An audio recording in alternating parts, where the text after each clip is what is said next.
श्री अष्टलक्ष्मी स्तोत्रम्।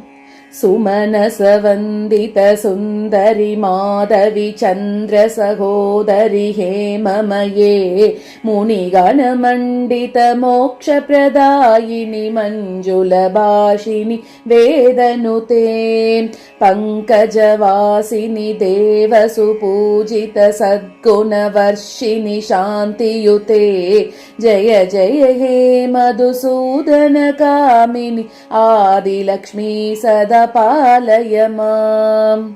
अयि कलिकल्मषनाशिनि कामिनि वैदिकरूपिणि वेदमये क्षीरसमुद्भव मङ्गलरूपिणि मन्त्रनिवासिनि मन्त्रनुते मङ्गलदायिनि अम्बुजवासिनि देवगणाश्रितपादयुते जय जय हे मधुसूदन कामिनि धान्यलक्ष्मी सदा पालय माम्।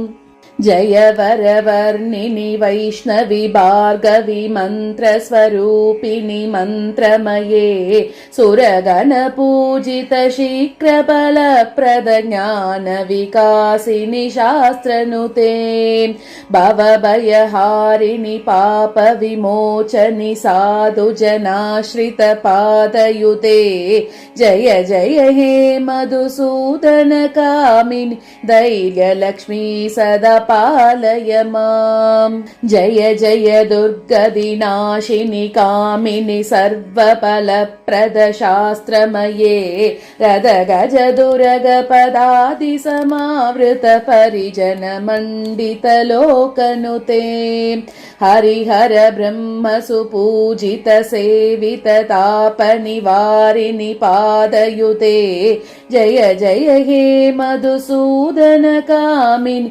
गजलक्ष्मी रूपेण पालय माम्।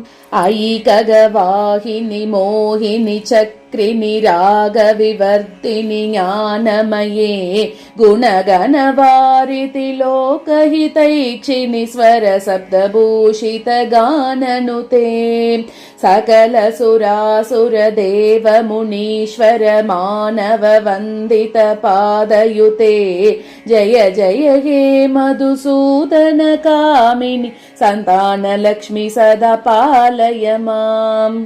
जय कमलासनि सद्गतिदायिनि ज्ञानविकासिनि गानमये अनुदिनमर्चित कुङ्कुमधूसरभूषित वासित वाद्यनुते कनकधरास्तुति वैभव वन्दित शङ्कर देशिक मान्यपते जय जय हे मधुसूदन कामिनि विजयलक्ष्मी सदा पालय माम्। प्रणत सुरेश्वरि भारति भार्गवि शोक विनाशिनि रत्नमये मणिमय भूषित कर्ण विभूषण शान्ति समावृत हास्यमुखे नवनीतिदायिनि कलिमलहारिणि कामित फलप्रद हस्तयुते जय जय हे मधुसूदन कामिनि विद्यालक्ष्मी सदा